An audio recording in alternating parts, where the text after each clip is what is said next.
Bonjour. Bonjour, bonjour. Alors, nous sommes de retour pour la suite du programme, hein. Alors, du coup, on avait parlé la dernière fois, lors de la précédente vidéo, de ta rencontre avec Fabrice. Exactement. Et tu nous avais dit déjà beaucoup de choses. On va prendre cette partie-ci pour faire un résumé, même pas un résumé, pour apporter plus de détails pour que ce soit vraiment le plus complet possible. Exactement. Ok. Du coup, je vais résumer rapidement un peu ce qui a déjà été dit avant de te donner la parole.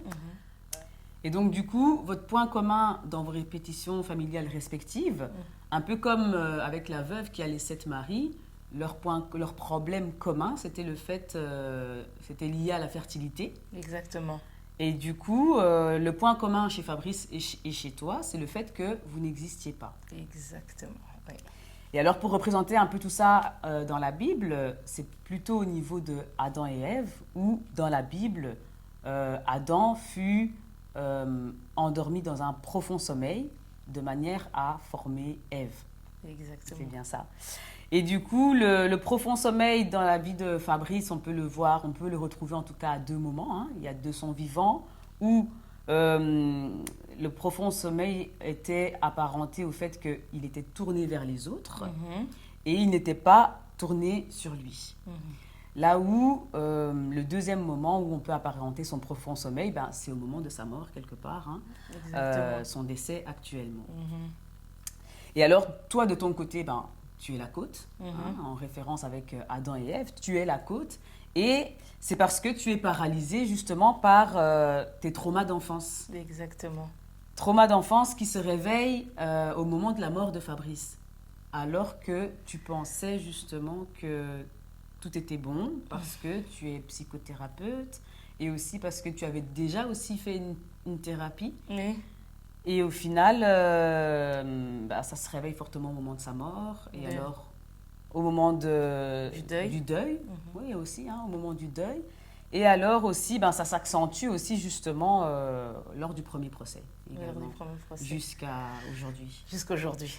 Exactement. Ok, et du coup, en soi, il y a donc deux sortes de morts pour un problème commun, le fait de ne pas exister. C'est exactement ça. Ok. Alors du coup, il y a d'un côté toi, Cynthia, qui est la fille, l'enfant de. Alors, la côte étant reliée au lien de l'inceste. Et alors de l'autre côté, il y a Fabrice, qui lui est le garçon, donc l'enfant de aussi. Et le profond sommeil étant ben, les accidents justement qui le mènent à sa mort à un moment donné. Ton résumé est parfait. Yes, génial. Merci beaucoup. Ben, du coup, on va continuer la suite du programme. Et du coup, la première question que je vais te poser déjà, c'est Cynthia, en fonction de vos deux lignées, est-ce que tu peux résumer ces deux morts justement en lien avec la partie où tu parles de ta rencontre avec Fabrice? Effectivement, oui, je peux le faire. Et donc, ce que je vais faire ici, c'est que comme on est parti sur le plan biblique, je vais partir du plan biblique, spirituel, et je vais aller vers le plan psychothérapeutique familial, qui est ma profession. Et Super. donc, ces morts au quotidien, ça se manifeste par le biais émotionnel, sentimental et le corps. Et le corps. Selon moi, je dis toujours que cette perception, c'est selon moi. Donc, comme j'avais dit dans la partie, cette partie-ci, c'est que à sa naissance, il a des boutons. Tu te souviens, il a des boutons partout et tout, qui se répandent sur tout le corps. Donc, on est au niveau du corps et il risque de mourir. Pour moi, ça annonce, ça présage. Au niveau de son corps, ça présage la mort, en fait. Ça présage la mort.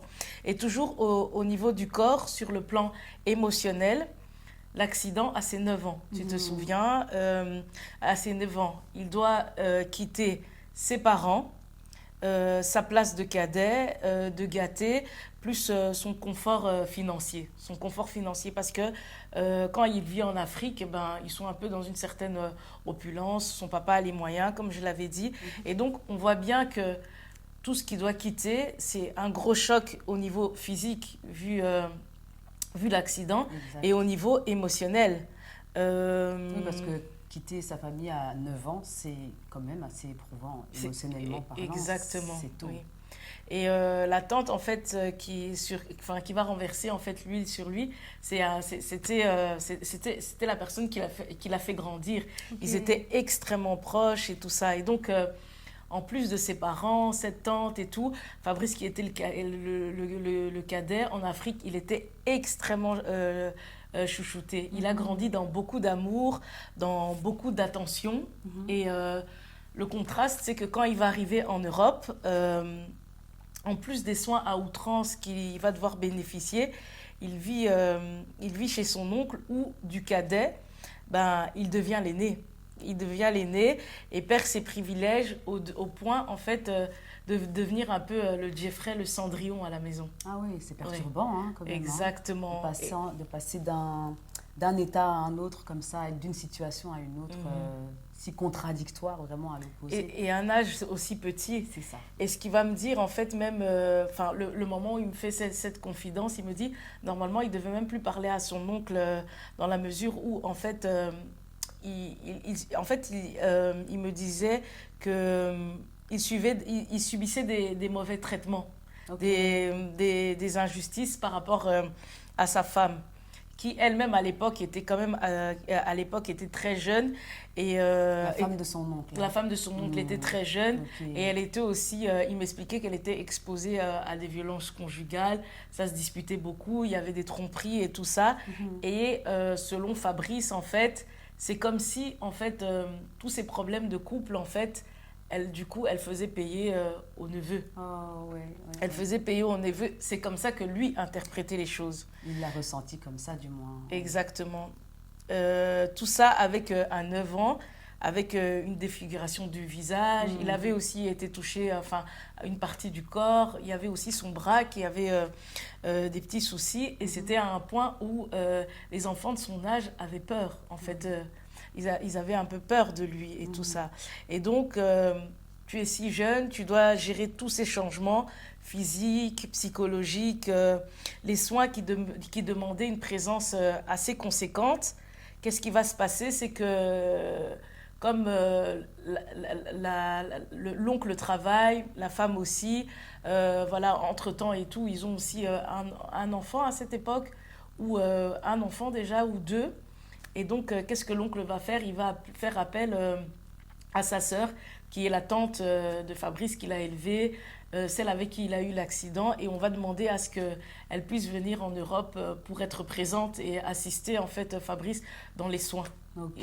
Assister Fabrice dans les soins. Et elle-même, quand elle sera sur place et tout, elle sera témoin en fait de ces injustices et tout ça. Elle me dira même elle me dira qu'une fois, en fait, du coup, ils étaient tous au salon, comme ça et tout. Et puis, à un moment, la tante va dire oui, Fabrice, lève-toi, va faire la vaisselle. Et la tante lui dit mais pourquoi tu lui dis de faire la vaisselle? Moi-même, je suis une femme. Toi tu es une femme et tout.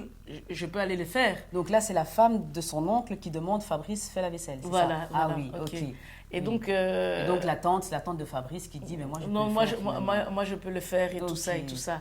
Et donc, tout ça va faire que sa tante, je sais que quand elle va faire les démarches ici, ça ne va pas porter ses fruits. Et donc, elle ira vivre en Allemagne. Ok. Et à un moment, donc, elle va demander à ce que Fabrice puisse partir avec elle. D'accord. Et l'oncle expliquera que si, en fait, elle part avec, ben, ça va capoter au niveau de ses démarches administratives pour le titre de séjour. Et donc, Les démarches de Fabrice ou de son oncle? de son oncle. Ah d'accord. Oui, parce que derrière sa situation, ça a pu l'aider en fait lui-même à ranger son titre à avoir son titre de séjour. Ok. Mais malgré ça, en fait, c'était de ce qu'il me dira, c'était malgré tout un bon élève. C'était un bon élève et tout ça et tout. Et avec les réalités familiales, il était fort tourné vers l'extérieur. Et à l'extérieur, il va avoir plusieurs amis qui, il me disait toujours, pour lui, c'était ses frères. Ok. C'était ses frères et tout ça. Et donc, à un moment, avec ça, il va chuter au niveau scolaire parce qu'on va lui changer d'école. Okay. L'école à laquelle il était attaché, le Sacré-Cœur des Lintout, on va lui changer d'école et il va le vivre comme une injustice. Il va le vivre comme une injustice. Il doit encore quitter un environnement où il était bien et puis il est encore amené à partir. Exactement. C'est lourd, hein? C'est lourd. Et donc, du coup, qu'est-ce qui va se passer? C'est que qu'est-ce qu'il va faire qu'il va quitter définitivement chez son oncle? Je pense que c'est ce moment-là où, en fait, il est en fait, il revient de soirée et en fait, en rentrant, en fait, la femme de son oncle va donner la chambre où il était à sa fille aînée, à leur fille aînée. Ah ouais. À leur fille aînée, et il retrouvera, en fait, il me dira qu'il retrouvera ses affaires dans des sacs poubelles. Donc en rentrant de soirée, on lui avait rien dit, il retrouve ça comme ça en fait. Exactement. Il comprend la situation. Ok. Ah ouais. Et donc tu dis que là il quitte, donc cette fois-ci, on ne le fait pas quitter, c'est lui qui prend la décision. De partir, oui. Et je pense qu'il ira vivre chez un autre oncle. Il ira vivre chez un autre oncle. Là-bas aussi, au niveau des études, ça sera compliqué parce qu'il y a toujours des va-et-vient, des visites, des gens qui sont là jusque tard le soir et tout ça et tout. Comme son oncle aussi était beaucoup dans le monde de la musique, il me disait qu'il y avait les musiciens qui venaient, des trucs comme ça et tout. Et donc, qu'est-ce qu'il va faire? C'est là qu'il va choisir, il va décider d'habiter seul. Ok. Oui. Donc il prend sa vie en main. Hein. Exactement. Là où auparavant il a été obligé de quitter d'abord ses parents, et puis obligé de quitter l'école. Là c'est lui qui prend sa vie en main et qui quitte l'environnement qui n'est pas, qui n'est plus bon pour lui. Voilà. Et pour moi, le fait d'avoir quitté ses parents, son cocon affectif très tôt, a fait de Fabrice, pour moi, un indépendant affectif. Il avait beaucoup d'amour à donner, c'était quelqu'un de très empathique et c'est une richesse qui fera sa force, celle que Dieu utilisera pour notre rencontre, et sa faiblesse relationnelle, vu qu'il n'existe pas à ses propres yeux. Et est-ce que sa brûlure au niveau du corps l'impose un changement, l'impose de s'effacer psychiquement? Ça, c'est vraiment la thérapeute qui parle. Hein. En plus, il détestait que je fasse ça. Souvent, il disait « Ouais, sors de ma tête, sors de ma tête ». Ça, c'est vraiment la thérapeute qui parle. Moi, je me dis que tout ça, ça l'a imposé, en fait, du coup, à s'effacer pour pouvoir tenir face à la vie de tous les jours. Et pour moi, son accident, les injustices vécues chez son oncle, ça marque, pour moi, sa mort émotionnelle. Okay, ouais. Ça marque sa mort émotionnelle. Et donc, du présage qui a commencé en fait au moment de sa naissance avec la maladie où on se dit qu'il va mourir, ben là en fait avec la brûlure, en fait ça marque vraiment. Okay. Ça vient plus s'ancrer encore. Ça vient s'ancrer, oui. Tu vois? Parce qu'avec les boutons et tout ça, on croit qu'il va mourir, mais finalement il ne meurt pas. On croit qu'il va mourir, finalement il ne meurt pas, mais là avec la blessure, il y a quelque chose qui se dépose sur lui, et mentalement et psychiquement. Et moi... Et qui laisse une trace aussi sur le corps, là où les boutons, à un moment donné, ils sont partis. Exactement. Donc, c'était comme s'il ne s'était rien passé, entre guillemets. Voilà. Là... Et c'est pour ça que je parle de présage. Oui. Mais ici, on marque la situation. Et moi, par rapport à ça, j'ai envie d'associer le moment où, tu vois, le pasteur, il me dit que c'est l'esclavage. Oui. Moi, j'ai envie de situer le moment de l'esclavage à ce moment-là, où il est brûlé, où il vit des situations difficiles, des situations difficiles chez son oncle et tout ça et tout. Tu vois, j'expliquais que sur le plan spirituel et tout, la veille de son accident, il y avait les animaux qui criaient, qui tournaient en rond et tout ça et tout pendant la nuit. Et durant la journée, en fait, il y a eu cet accident. Et cet accident, en fait, on le voit que ça se marque sur le plan émotionnel et psychique par l'environnement dans lequel il est, tous les privilèges qu'il perd, toute la vie en fait que finalement on lui retire. Moi j'ai envie de dire que voilà, les animaux quand ils sentent ça, sur le plan spirituel et tout, ça se marque sur la vie physique et palpable dans cette situation-là. Ouais. Et enfin, il est de la tribu en fait des Mukongo et tout, et chez eux en fait c'est matriarcat. Et matriarcat, il est élevé par le frère de sa mère, Ouais. en fait. Le frère de sa mère. Et moi, encore une fois, de ce que je regarde, maintenant depuis, en fait, depuis son histoire jusqu'à aujourd'hui à sa mort, je me dis que voilà, sur le plan spirituel, si on parle en fait toujours de cette notion d'esclave de famille, lui en fait, il y a eu le déclin jusqu'à sa mort, mais je trouve que voilà, du côté de la famille de la maman, les choses en fait se sont bien passées et se passent bien pour eux. Ok. J'expliquerai ça dans le prochain chapitre. Ok. Et donc, à sa naissance, par la maladie, on voit déjà pour moi que c'est un enfant, en fait, toujours sur le plan des termes spirituels. Hein. C'est un enfant sacrifié, esclave, et qui est esclave, pour moi, est privé de choix. Et donc, absence totale de liberté, donc de choix. Un peu comme Spinoza, tu vois, comme tu disais, avec Spinoza, avec tout son déroulement, en fait, tu vois comment il est enfermé, en fait, progressivement dans cette boîte-là, tu vois, La boîte où familiale. on ne choisit pas et on est bien enfermé dans cet esclavage, comme ça. Ouais. On pense Et, qu'on fait des choix, mais on tourne seulement dans la boîte Voilà. familiale. Ok. Et pour en revenir à moi, comme on parlait des lignées, Oui. moi, je suis née où ma mère est dans une stabilité territoriale. Elle obtient son titre de séjour en 87. Et donc, pour moi, c'est une période où elle est disponible mentalement. Ok. C'est une période où elle est disponible mentalement et ça va se ressentir durant toute notre relation jusqu'à mes 12 ans, en fait. Jusqu'à mes 12 ans, moi, ma mère, en fait, elle me refusait rien. J'étais la petite princesse, j'étais la petite peste, vraiment. Et par exemple, quand mon père, en fait, j'étais dans des disputes, même si j'étais en tort, il prenait toujours parti pour moi. Et donc, en fait, avec cette éducation, avec cette façon d'avoir été entourée, ben, en fait, tout présageait que je puisse devenir une peste par excellence, en fait, tu vois. Mais pour en revenir, en fait, au fait qu'elle ait été disponible, en fait, mentalement, aussi, en fait, mon prénom à ma naissance et tout ça, il vient du clip Thriller. Il vient Michael du clip Jackson. de Michael Jackson. Pourquoi? Parce que ma mère était très fan de Michael Jackson. Ok. Elle était très fan de Michael Jackson et tout ça. Et donc, mon prénom aussi, tu vois, elle le choisit en fonction de quelque chose qu'elle adore, qu'elle apprécie. Et donc, toute cette stabilité émotionnelle, en fait, je l'ai reçue, Oui, en fait. oui. Tu vois, moi, voilà, même quand des fois on étudiait, ma mère, elle faisait des nuits blanches avec moi. Oh, Elle wow. venait m'amener du thé et tout ça et tout. Vraiment, moi, je manquais de rien.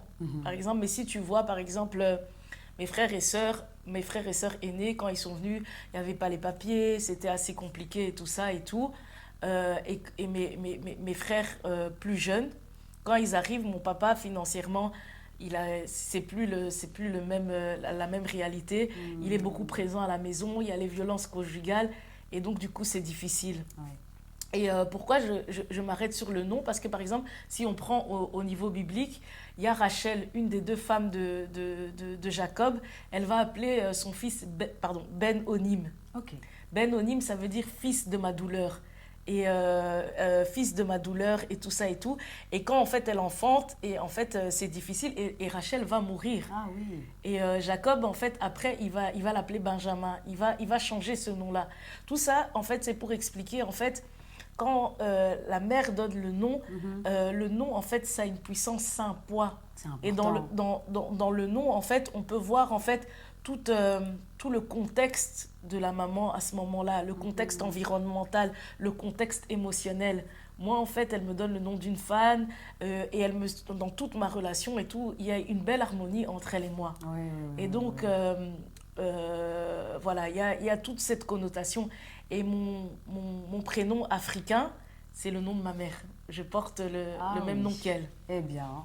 Donc voilà, toute cette complicité, c'est important en fait que je le dise. Pourquoi? Parce que au moment où tu te souviens, où j'expliquais qu'on m'attache et que j'accuse tout le temps et tout ça, est-ce que c'était une manière pour moi inconsciente d'échapper aux rites, aux réclamations familiales qui vont en fait au final quand même me foudroyer silencieusement sur le plan psychologique au moment où je vois la situation en fait. Et donc voilà. Et dans tout ça, en fait, j'ai commencé ma vie en étant libre jusqu'à mes 12 ans. Okay. Où j'ai été esclave, sacrifiée en partie. Je suis donc en partie libre, en partie éteinte, à la différence de Fabrice qui, pour moi, sincèrement, dès sa naissance, avec la maladie, ça montre en fait le moment où on le prive de toute liberté. Ça montre son esclavage. Et donc, pour moi, il a jamais été libre. Ouais. Et quand tu regardes en fait en Israël, il y a des gens qui sont nés esclaves et qui vont mourir esclaves. Là où en fait Moïse, en fait, il naît dans l'esclavage et au moment où en fait on le met dans les eaux, en fait, il va vivre libre. Tout à fait. Tu vois, il va vivre libre. Et tu verras aussi que dans les esclaves en Israël, certains, en fait, qui sont esclaves à vie, on les marquera d'un poinçon. Et le poinçon, qu'est-ce que c'est exactement? En fait, c'est une sorte de boucle d'oreille. Et Dieu disait, en fait, vos esclaves, en fait, vous les marquerez d'un poinçon quand en fait ils sont esclaves à vie. Mais il y avait certains esclaves qui pouvaient en fait quitter après certaines dérogations ou certaines règles quoi. Ok. Et donc en soi, toi tu nais à une période où tes parents, tant ta mère que ton père, ils ont une disponibilité mentale, émotionnelle. Exactement. Tu reçois tout ce que tu as à recevoir. Le nom que tu reçois, c'est le nom de ta maman. Oui. Le nom de famille de ta maman, le prénom... Non, c'est pas son nom de famille. C'est les Africains, on a un post-nom africain. Okay. Et moi, j'ai celui de ma maman. Okay. Le nom de famille, c'est celui de papa, quoi. Ah oui, voilà. Oui, oui, le post-nom, effectivement. Et du coup, tu diras que ton prénom, ta mère l'a choisi au travers du clip Thriller. Oui. Et tu dis que c'est une fan? Oui, c'est une fan de Michael Jackson. Et en fait, ta maman est une fan de Michael Jackson. Okay. Et en fait, en fait, dans le clip Thriller, la femme avec qui elle danse, avec qui Michael Jackson danse, elle s'appelle Cynthia. D'accord. C'est pour ça en fait que oui, c'est vrai que j'ai pas bien expliqué. Et c'est pour ça en fait que du coup, cette danseuse-là, ma maman prendra son prénom qui s'appelle Cynthia et me le donnera. C'est vrai que je n'ai pas précisé. C'est vrai qu'elle est fan de Michael Jackson, de Thriller, mais on comprend pas qu'est-ce que Cynthia vient faire là. Oui, exactement, tout à fait. On voit que tu suis. Exactement. Oui. Et donc tu dis, Fabrice, lui, il naît... Il naît, tu dis, dans une... En fait, ses parents ne sont pas dans cette même disponibilité émotionnelle. Non, ils sont dans cette disponibilité émotionnelle. Mais c'est la maladie qui vient faire... Parce qu'en fait, il a beaucoup d'affection. Il grandit dans une opulence. Dans l'amour et tout ça et tout. Les parents sont disponibles comme moi. Ils sont disponibles émotionnellement et mentalement également. Mais lui, contrairement à toi, il a cet accident qui vient... Dès la naissance, voilà. Qui vient tout changer, quoi. Voilà. Ok. En fait, c'est au niveau des rites, en fait. Lui, en fait, il y a le rite qui vient dès la naissance. Moi, le rite, il vient à mes 12 ans. 12 ans.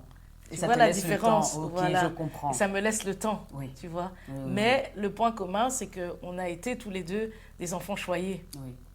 Donc voilà. D'accord. Et lors de notre rencontre avec Fabrice, comme je l'ai dit, mon frère n'est pas à la maison. Je suis libre, je sors beaucoup. Mais à l'intérieur de moi, avec tout ce que j'ai raconté, je suis quelqu'un de vide, je suis quelqu'un de triste, en fait, dans le rejet affectif, tu vois. Là où Fabrice a de l'amour pour deux. Il a de l'amour pour deux. Lui est dans la dépendance affective. Et la séparation brutale avec les parents et avec moi, en fait, du coup, ça match. Parce qu'en amour, je le rejette pendant 1 an.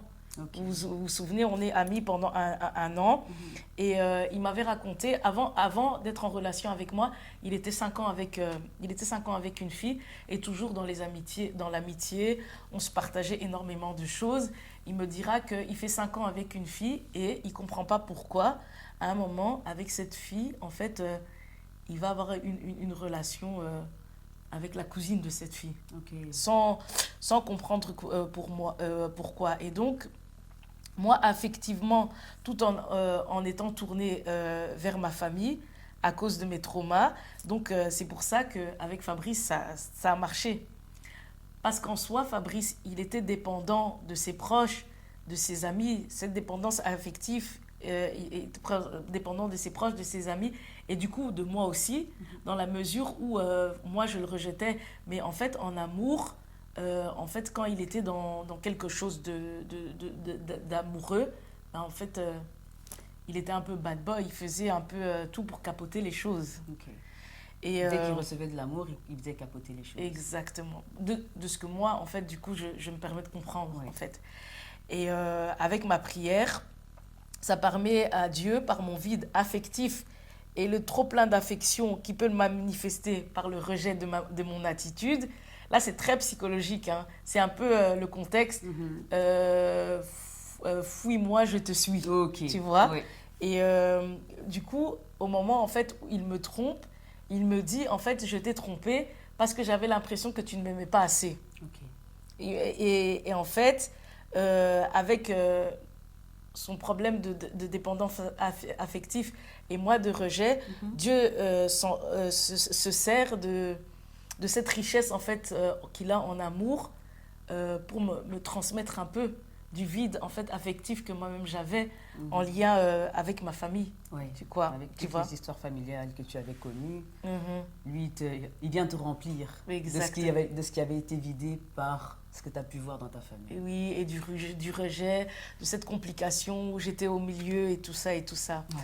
Et donc, on comprend que Dieu n'intervient jamais dans notre vie sans notre accord. Donc, ma personne, par ma prière, a permis à Fabrice, en fonction de sa réalité affective, de se projeter en amour, de se projeter en amour dans le mariage, parce que il en était privé, en fait. Tu vois, en fait, la dinguerie, en fait. Privé d'une histoire d'amour où la femme l'aimerait et lui montrerait son amour, mais toi, de ton côté, étant donné que tu avais ce rejet, tu ne lui montrais pas cet amour. Je ne lui montre pas, et donc, lui, il peut le manifester. Et donc il peut se projeter. Il peut vivre une histoire d'amour. Il peut vivre une histoire d'amour. Et par là, en nous mettant ensemble, Dieu crée le premier grain. En fait, il crée le grain de l'arbre de vie. Tu vois, en Éden, il y avait 2 arbres. Ouais. Il crée le grain de l'arbre de vie. La graine. Tu vois. Et donc, voilà, par ce rejet-là, il peut le manifester. Et c'est déjà un premier contact qui fait la beauté des choses. Effectivement. Vous étiez le bon combo pour que quelque chose se passe. Exactement. Donc, la mort, pour toutes les familles de la terre confondues, en lien avec Éden, chaque lignée familiale, en fait, pour répondre à ta question. Donc, chacune a sa propre identité. Chaque famille a sa propre identité, selon moi. Et pour encore confirmer ton discours sur Spinoza, la mort ici, en fait, dans les 2 lignées, c'est lié à une incapacité de choisir. Oui, voilà. Effectivement. Oui. Effectivement. Une incapacité de choisir. Et donc, d'ailleurs, j'ai envie de te poser une question, Fanny. Pourquoi, en fait, quand Dieu crée l'homme, on dit qu'il sait tout, il est omniscient, omniprésent, omnipotent et tout ça et tout. Mais pourquoi, en fait, sachant qu'il savait que l'homme allait pécher, pourquoi il dit, quand il crée l'homme, que c'était bon? Mais pourtant, il savait qu'il allait pécher. je pourrais dire que c'était bon d'avoir créé un être à son image. Ah, toi, tu le vois comme ça. Moi, en partant du fait que, en fait, il a péché, mais il dit que c'était bon, ça veut dire qu'en fait, Dieu laisse à l'homme la liberté de choisir. En fait, l'homme peut choisir de désobéir ou d'obéir, en fait. Il peut choisir, en fait, de pécher. En fait, Dieu n'a pas de monopole sur l'homme. Comme la dictature des lois familiales. Dans les lois familiales, en fait, il y a vraiment ce monopole, cette dictature, un peu comme tu dis, la boîte, là, et tout ça. Et sur le plan politique, culturel, tu verras même que Mobutu, il disait, dès le fœtus, vous êtes membre du MPR. Et il allait même plus loin. Olinga, olinga te, osaka kaya MPR. Vouloir ou pas, tu es du MPR, tu vois, donc... Il n'y a pas le choix. Voilà. Et tu vois, l'Afrique, tu vois, on voit bien qu'en fait, l'Afrique, au niveau du monde, elle est à la traîne du monde, tu vois. L'Afrique est sous-développée et tout ça. Pourquoi? Parce que elle est encore dans une logique de fonctionnement où le groupe prime. Il n'y a pas l'individu, l'émancipation personnelle. Ça n'existe pas, en fait, le jeu dans la culture africaine. Alors que dans les autres nations, les autres pays et tout, on parle, en psychologie, on parle aussi ça c'est plus du côté psychanalytique, on parle du complexe fraternel. Ok. Le complexe fraternel, c'est un peu, en fait, c'est l'idée que tous les frères, en fait, se lèvent contre la toute-puissance du père archaïque, le père qui veut dominer, c'est contre le paternalisme. Okay. Et il y a beaucoup, en fait, du coup, de nations qui se sont levées contre toutes ces logiques communistes, sur ce discours paternaliste. Et en fait, avant, on voyait que l'Église avait beaucoup de pouvoir. Oui. On parle de l'opium du peuple, là où en Afrique, on n'est pas encore dans cette émancipation. Tu peux voir que dans la dictature, les gens peuvent rester longtemps à vie dans les règnes. Mobutu, on a vu 32 ans. Sassou Nguesso, enfin, on voit qu'en Afrique, les gens...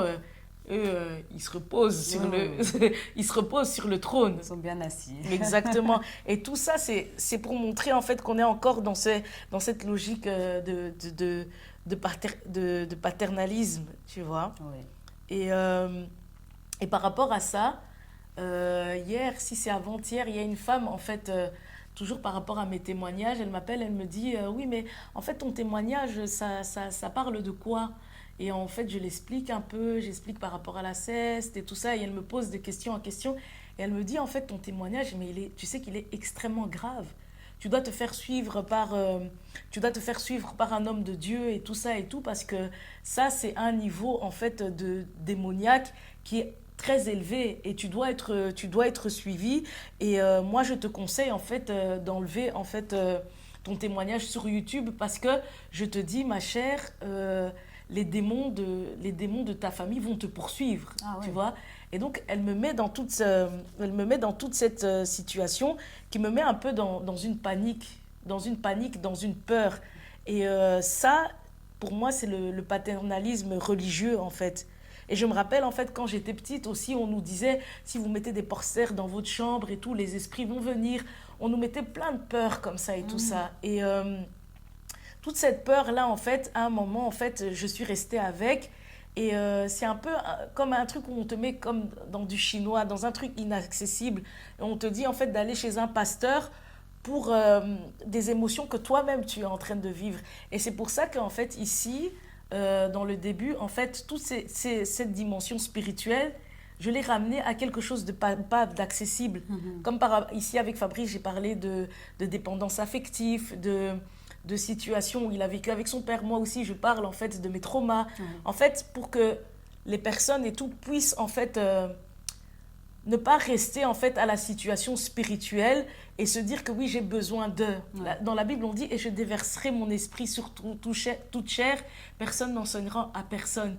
C'est qu'en fait, voilà, on peut en fait expliquer tous ces problèmes spirituels à un niveau en fait accessible en fait. Au niveau du corps, au niveau de l'émotionnel, au niveau du Exactement, tu vois, Mhm. exactement. mental. Ok, je vois. Oui, Je vois. Et c'est vrai que, effectivement, quand Dieu dit que c'était bon après avoir créé l'homme, comme tu dis dans ton explication, c'est parce qu'il crée l'homme étant libre de faire des choix. Et exactement, on le sait à quel point c'est tellement bon de faire des choix. exactement. Donc oui, effectivement, ça se tient aussi. Donc, il a laissé l'homme choisir de pécher. C'est ça. Et donc, il ne lui a pas imposé d'être voilà, d'être dans son chemin. Ouais, dans le bon chemin. Mhm.